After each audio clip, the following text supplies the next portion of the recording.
Welcome in, everybody, to another episode of Fantasy Football Picks and Bets, presented, as always, by PrizePicks. I'm your girl, Lauren Carpenter. You can find me on the socials at Stepmom Lauren, and you can find us here at Mayo Media Network at Mayo Media Net. And as always, like I said, this is presented by PrizePicks. Please do yourself a favor, head on over there if you haven't signed up yet already. Use the promo code MMN, and you get your deposit of up to $100 matched. It is like free money, which is really fun. PrizePicks is a ton of fun. It's not just football. There's all sorts of sports on there, but you can still participate in our 7-11 challenge, even though we're already headed into week 15, which is incredibly difficult to believe, but here we are. And if you haven't heard of the 7-11 challenge already, let me tell you, it is really easy. You just pick 5 over-unders from the NFL game on Thursday, not Friday. We have games on Saturday. I'm already confused when it comes to what is going on with this league when we head into week 15. Thursday, and then the Sunday games, and I guess the Saturday games too. So the weekend games. Just don't pick the Monday games, because that's when I go over the leaderboard there with you. It is 5 over-under picks from those games. I'll just call it those games because it's like football all week long, which is very exciting, especially when everyone tests positive for COVID-19. I say that with a lot of sarcasm. I will get into that in a hot minute. Change your bet amount to $7.11. That is how we track it. And before I hop into the meat and potatoes of today's episode, which is injuries, waiver wire targets, and streaming options, we need to go over the leaderboard, and we need to see if there's been, any changes that may have happened. And guess what, Alan W? There's not. You are still in first place, my friend, with 49 correct. Nicholas R., you are now solely in second place with 48 correct. And Joseph W., you are tied with Marcus F. for third place at 45 correct. And yes, as always, we have prizes for first, second, and third, middle, and dead last. And let's go ahead and see who is still in dead last. We have Ty S., Nicholas T., Dale P., John B., Jasmine C., Francis K., and Alexa D. Welcome to the last place party, but it doesn't matter because there's still prizes for last place, prizes for middle, first, second, and third. Super fun. So these are updated through week 13. We have not yet added the week 14 numbers to this because we have so many participants that it takes a few days to make sure everything gets inputted correctly, but you can still play. That's what's so much fun about this game, the 7-11 challenge, 5 over-unders. Change your bet amount to $7.11. And don't forget to use the promo code MMN to get your deposit of up to $100 matched. And use that match amount to play the 7-11 challenge. Super fun. There's also a link in the description of this video. But without further ado, let's hop right into our injuries. We have a lot of them, but mostly it has to do with COVID-related news. And I will touch on that at the end of my litany of injuries that are just the beginning, because there's a lot of very nebulous reports coming out about is expected to play, hopeful to play, not sure to play. It's all very obnoxious, but especially heading into our round 1 of the fantasy playoffs, it is incredibly important that you pay very close attention to these players' status. So first and foremost, good news is Michael Carter, rookie running back for the New York Jets, is expected to return for week 15. This does kind of give us Tevin Coleman managers maybe a little bit of a headache, but it's okay. Michael Carter is coming back. Thank you. A little bit of good news for the New York Jets right there. Unfortunately, moving on to the not so fun stuff, Emmanuel Sanders, wide receiver for the Buffalo Bills, is likely out week 15 with a knee injury. The Dolphins have had to activate Duke Johnson and Travis Fulgham from the practice squad because I think every single running back has tested positive for COVID-19. That is a situation for the Dolphins that is not good at all. And then Josh Allen has a foot sprain. He was spotted in a walking boot in his post-game press conference. Lamar Jackson has an ankle sprain, but he is hopeful for week 15 according to Coach Harbaugh, And it's suspected to be a low ankle sprain instead of a high ankle sprain, which I suppose is good news. But any sprain is painful. Believe me, I've sprained my ankles. It's not fun. And yes, it was in high heels and I fell over. Don't judge me. Lamar Jackson, oh yeah, we already did that one. Kareem Hunt, not Lamar Jackson. Kareem Hunt, unlikely to play with an ankle injury. Lots of ankle issues. Why don't people tape them up? Have some support. And they're not even wearing high heels like I was in South Beach with way too many adult beverages in my system, and I fell over. It happens. You know what? Sue me. Austin Eckler, he re-aggravated his ankle injury, and thank goodness we're moving on from ankles here, but not really in any better good territory with Aaron Rodgers, who had a setback with his dislocated toe situation, and Melvin Gordon. He did suffer a sprained thumb in the game, but that didn't really seem to matter because he went out and then came back in and still ran for over 100 yards. So he should be fine. But first and foremost, we have a lot of players that are going on COVID. I guess there was some kind of a mini outbreak or something that is going on here. For example, this is being recorded prior to the Monday night game against the Rams and the Cardinals. And just this afternoon, Jalen Ramsey and Tyler Higbee were both deemed inactive after testing positive for COVID-19. They are both vaccinated, so keep an eye on their status, especially if you play in IDP leagues when it comes to Jalen Ramsey or any wide receivers that are going to be going up against Jalen Ramsey in week 15. But that's not all. It's like Kadarius Toney, everyone from the Dolphins. I mean, there's a litany, a list very long of players, and it is constantly getting updated even as we speak right now. So keep your eyes on that. Have contingency plans, which I will try to help you with in this episode right now with some waiver wire targets. Let's cross our fingers that those waiver wire targets do not land on COVID-19, because this is probably the worst week of fantasy football to land on COVID. This is ridiculous because we are heading into the round 1 of our fantasy playoffs in week 15. Not good. So let's try to brainstorm here. I'm going to give you the best options that I personally like that are available on the waiver wire. These are not an exhaustive list of players, is what I should say. For week 15. So these are the ones I like the best. I like the best based on their matchup. I like the best based on volume and opportunity. And I'll be 100% honest with you, I don't even really love them very much. There's just a few that are must-haves, but I still want to give you some options just in case, especially if you're in deeper leagues. And let's go ahead and jump right into it at the running back position. Hi, Rashad Penny. You're like 5 years late to the party. Okay, where have you been? I feel like I'm an angry stepmom that has been watching the clock and Penny has been late for curfew, and I'm sitting there drumming my fingers on the kitchen counter just waiting for them to walk through the door so I can yell at them for being late, but so happy that they're okay. That is a situation that Rashad Penny has put me in. But he rushed 16 times for 137 yards and 2 touchdowns. He absolutely blew up. He looks more explosive. He is more explosive than Alex Collins. And if Adrian Peterson is going to continue to miss any kind of time with his lower back injury that he has, then this is Rashad Penny's backfield. And Chris Carson is out for the year with his neck situation. It is rare that there is a gem of a running back that could possibly be available on the waiver wire, especially at a crucial time in the fantasy, league, if you will, the fantasy season, really going into the meat and potatoes of our fantasy playoffs, which is the round 1. And if you don't have a round 1 bye, you know how stressful this whole situation is. Spend the rest of your fab if you have any left. Use your first waiver wire claim if you have it. And even if you don't need a running back, take him, play defense in your league so that someone else doesn't grab him and have a high upside RB2 for the next 3 weeks. Speaking of the Austin Eckler news that we had about his ankle situation, which head coach Brandon Staley was like, he'll be fine. I mean, I'm sorry, it's a sprained ankle, okay? He's not going to be just fine. And they play on Thursday, which makes the matter a little bit more crucial here. If so, even if Austin Eckler is able to go, there is a high probability that he could be limited. Now, what we saw in the game for the Chargers is that Justin Jackson and Josh Kelly basically had a 50-50 timeshare. In fact, Josh Kelly had 10 attempts for 33 yards and Justin Jackson had 9 attempts for 35 yards. It's very difficult to get more 50-50 than that. I don't do math. I get it. It's not perfectly 50-50, but it is darn close.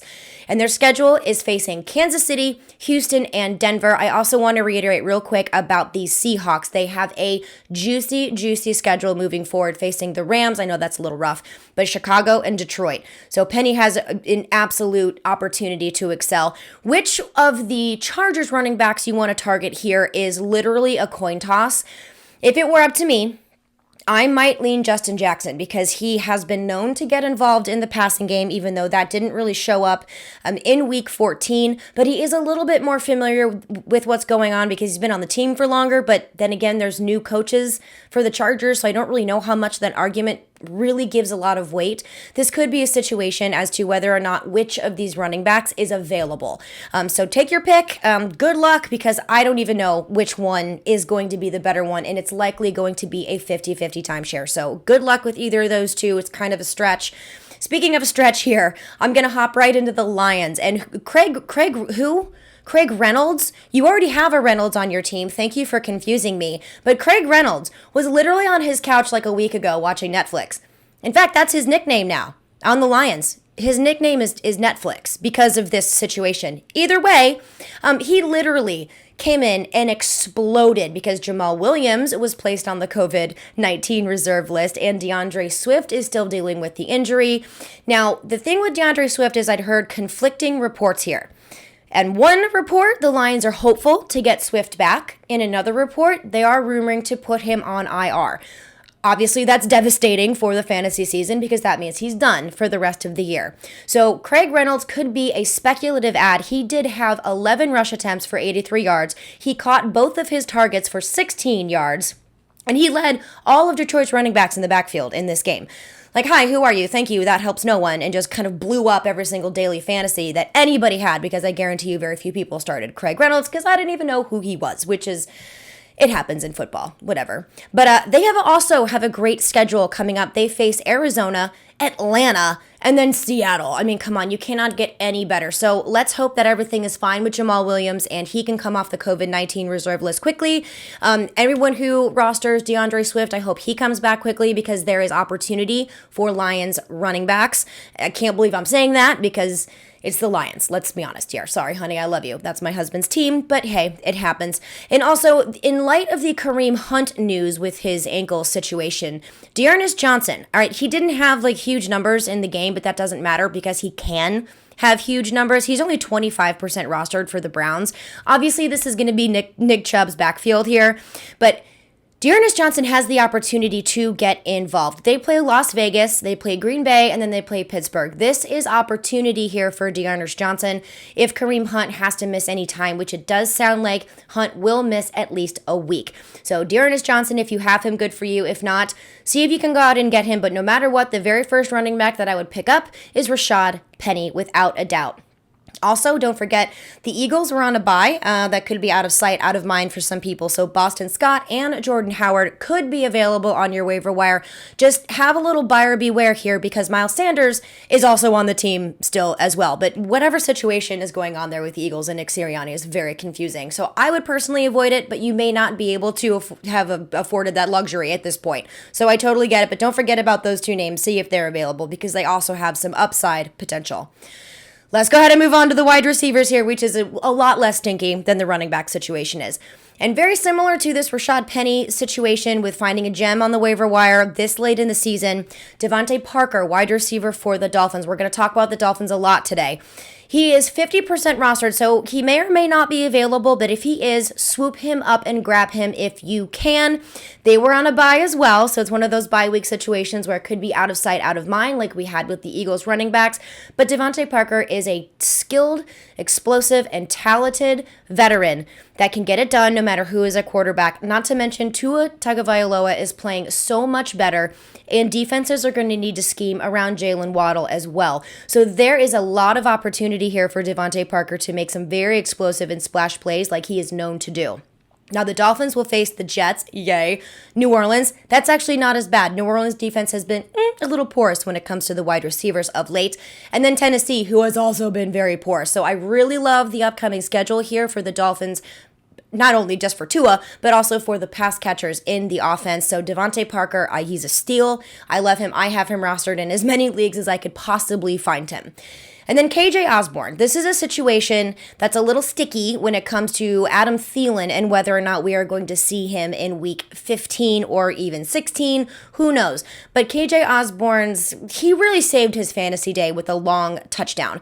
That was kind of freaky. He is one of the wide receivers of the Minnesota Vikings, and he's around 35% rostered. He did see 9 targets, which we do like, but really was only to make a lot of fantasy production out of one big play that resulted resulted in a touchdown because he was only able to haul in 3 of those 9 targets. Their schedule is favorable for wide receivers, but not awesome, as they play Chicago, LA Rams, and Green Bay. So KJ Osborne is an opportunity here.